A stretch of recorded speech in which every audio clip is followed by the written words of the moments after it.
Hello, welcome. I'm Shalon, self-love queen passionista and emotional energy alchemist, and I am here today to help you navigate the energies and along your self-love journey. So thank you so much for being here. I'm going to pull 3 cards today from the Rose Oracle card deck and see what is coming up today. I'm just going to cleanse the energy with some of my rose water that I like to use all the time. And we're going to see what is coming up for today for everybody. What messages are coming through for today. That is way too many cards.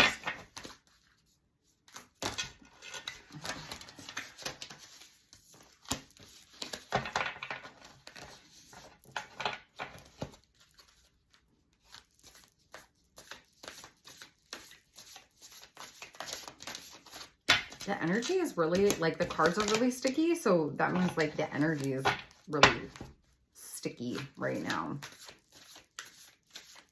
This is just 111 on my timer when I said that.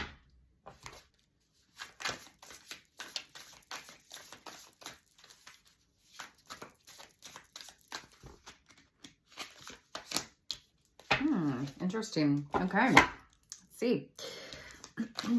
So the first card that we have is the Sacred Union, beloved within, inner and outer relationships.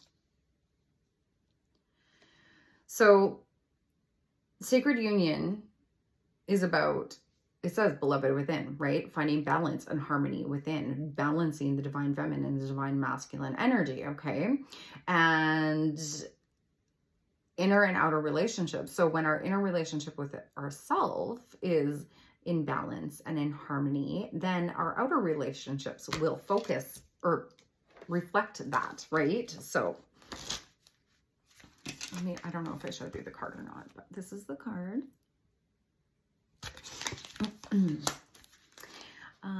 Let's see what this has to say.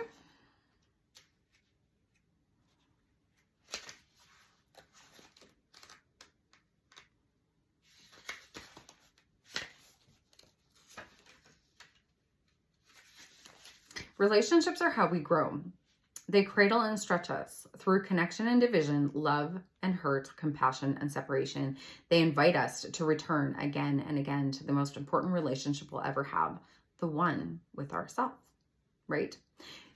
The relationship that you have with yourself is the longest relationship that you will ever have.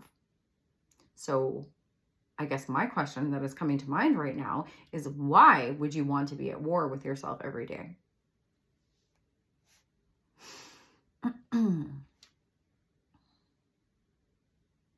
Ancient mystery teachings whisper secrets of sacred unions. Hieros Gamos, sacred marriage in early Christian mysticism, and Kabbalah, sexual alchemy in ancient Egyptian teachings, and Yab Yum, father-mother, in Tibetan Buddhism. We're familiar with mystic couples such as Isis and Osiris, but we each have the sacred masculine and feminine within us, and sacred union through external relationship is always an invitation to deepen the union within.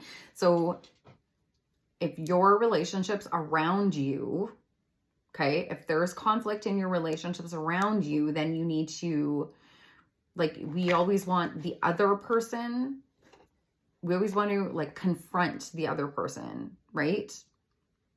And instead, you need to actually turn inward and see what's going on in here, right?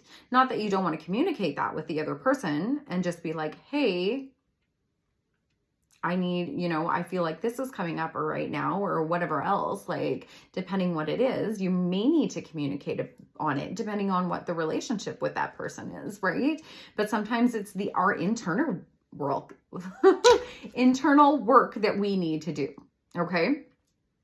Every relationship can be seen as an invitation to deepen connection with the beloved within, even our most challenging relationships, especially the most challenging ones. The person who triggers you the most doesn't even have to, any relationship, okay? Like, it could be the most least significant relationship that you have with somebody, But if that person triggers you the most, then that's where you need to go and see where that is reflecting from within you.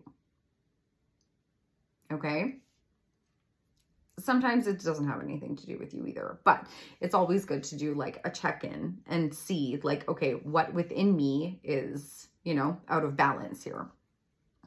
Maybe you're being invited to grow through relationships. Perhaps you feel like you're being tested or stretched, or find yourself longing for something external. This is an invitation to deepen the connection within, to embrace yourself fully and treat yourself like the most precious person on the planet. Okay? You are the most precious person on the planet, right? The more embraced you feel, the easier it is to embrace others. The more secure you are in yourself, the less attached you are to relationships around you.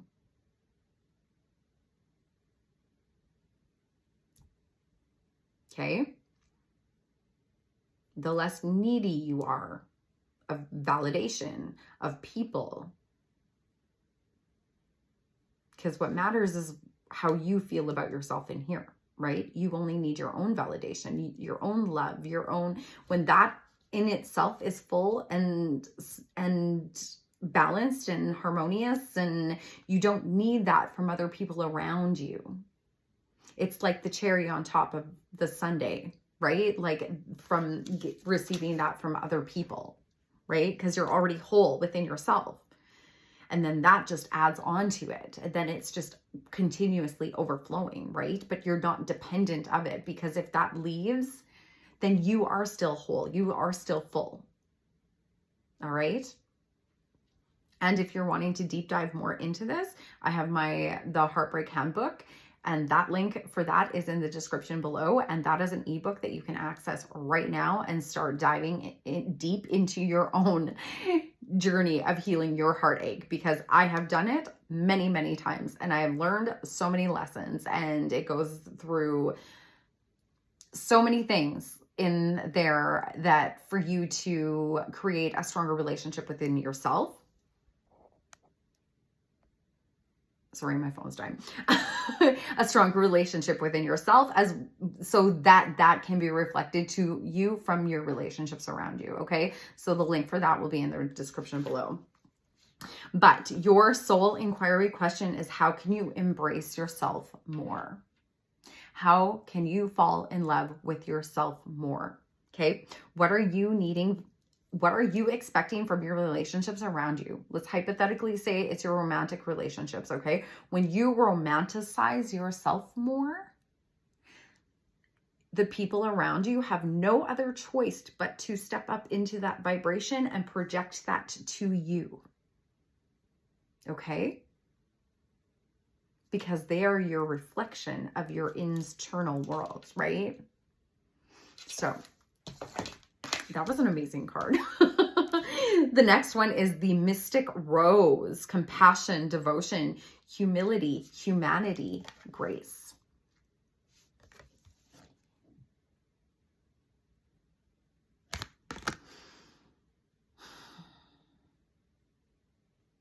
To me, this is a very heart-centered, because she is holding this right at her center, at her heart.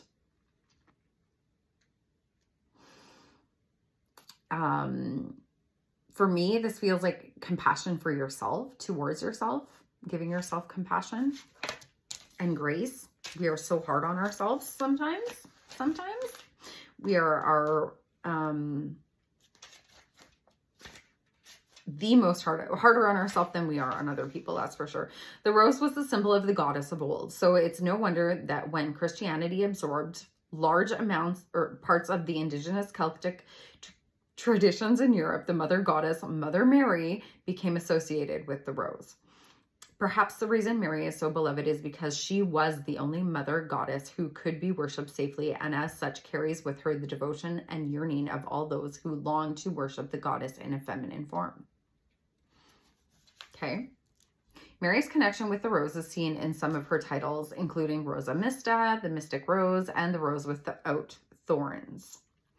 Like those in the pagan goddesses before her, the the processions that honored Mary involved walking on rose petals.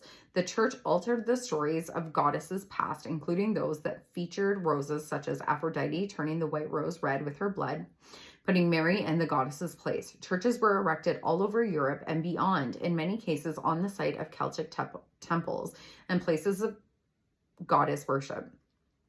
Many have beautiful rose windows in the west, the direction of the feminine. Okay?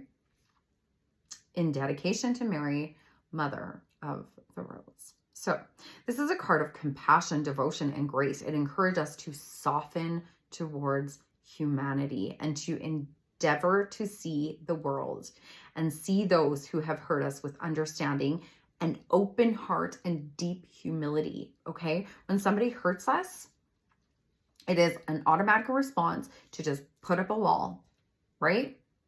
Sometimes we want to react and we want to hurt that person back, and that does not make it right. Right? Just because somebody hurts us does not mean that we have the right to hurt them back. Okay? And it's about taking a step back and coming from compassion. It was 11:11 on my clock, or on my timer, I just noticed. It's about taking a step back, right? And coming from a place of love and compassion and understanding, and maybe even realizing that they never actually intentionally meant to hurt us, right? But that it was just their reaction because they're in a place of hurting. To see that we all carry hurt and are wounded. Everybody has had wounds. Everybody has been hurt in some way or another, okay? And it's about keeping our hearts open, even though we are hurting, even though we've been wounded. It's about opening ourselves up to the people around us, to our relationships, right? Because when we close off, when we put up the wall, when we put up the barrier, then we're like, if that is a reflection and we're putting up that wall towards them, then we're putting up that wall towards ourselves as well. We put up that wall towards that inner harmony, that inner balance. Okay? We've all experienced severing. Mother Mary is inviting you to open your heart to humanity when you most want to close it. Okay, so the soul inquiry is, how are you being called to show compassion today? Okay, whatever circumstances come about, instead of reacting, take a step back. Okay, evaluate the situation and come from a place of compassion instead. The next card is the Thorn. Protection, boundaries, clear communication.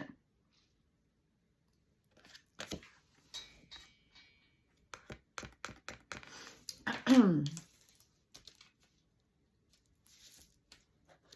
going to see what's coming up with this one.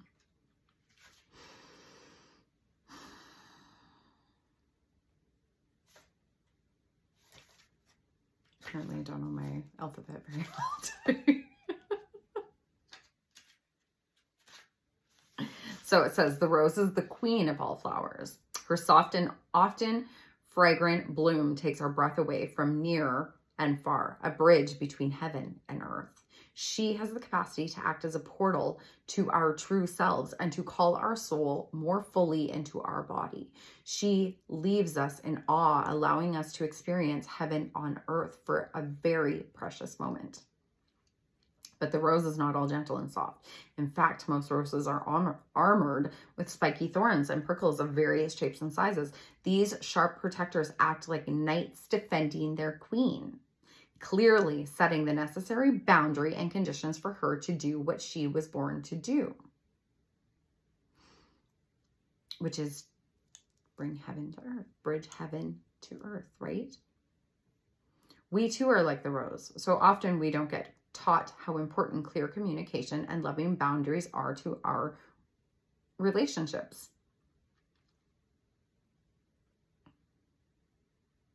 When we're not clear on our needs, when we don't communicate them, then we don't take responsibility for them.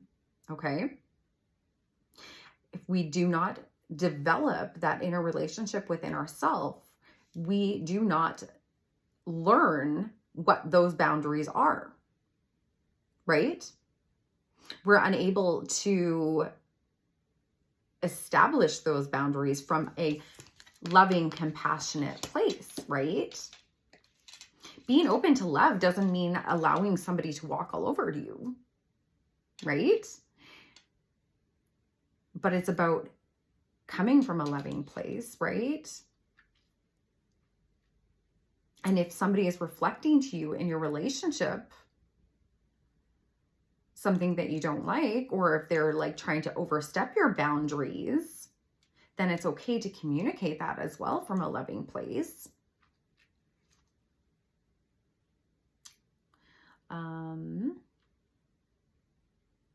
This often results in a breakdown in a relationship. So communicating our needs and establishing our boundaries allows not just us to feel safe, but those we're in a relationship with to feel safe too, right? So without clear communication, how can two people feel safe in a relationship if they are both on separate pages, right?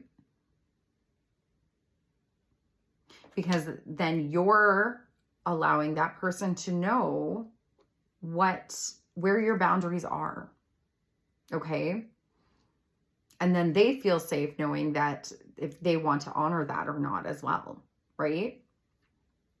To be clear with others, we must first be clear with ourselves, right? So that's why we need to go inward and to develop our own internal relationship with ourselves so we know what our values are, what our boundaries are, right? And then it says, and then communicate this to our loved ones and the world. So the soul inquiry is, what loving boundaries are you being called to establish? Okay, so look at your relationships or what is being reflected to you right now and where you may be needing to put some loving boundaries in place. And how are you being called to communicate clearly to those you're in a relationship with?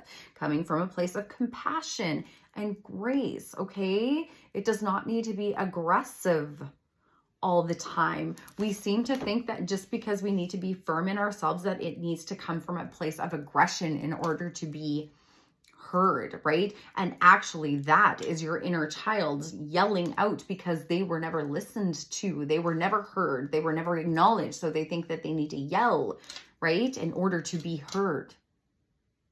And we don't need to do that anymore, right? And you can tell your inner child that, right? That you are the adult now and that you see them, you hear them, you acknowledge them, and you are able to communicate that with the people around you as well so that they are feeling safe and heard. Okay, so let me know how those messages resonate with you today. Yeah, beautiful cards, beautiful messages. I was just looking, it was like clear communication. I was like, I'm not feeling very clear right now on my communication, but that's okay. So thank you so much for being here and sharing your energy with me. Like I said, if you're interested in my ebook, the Heartbreak Handbook, the link for that, it will be in the description below, okay? As well as if you would like personalized one-on-one session with me, that I offer soul-filled oracle card guidance where we dive into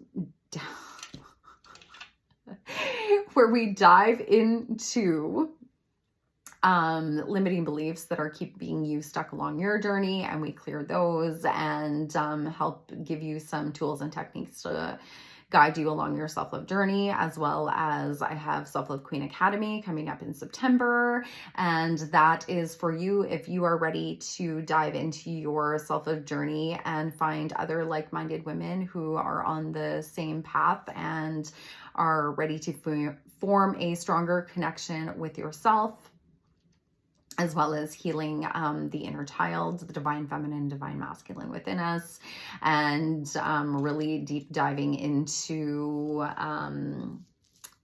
focusing on mind, body, and soul. So the links for those will be in the description below. Thank you again so much for being here and sharing your beautiful energy with me. And remember, you weren't meant to blend in. You were born to shine. Take care.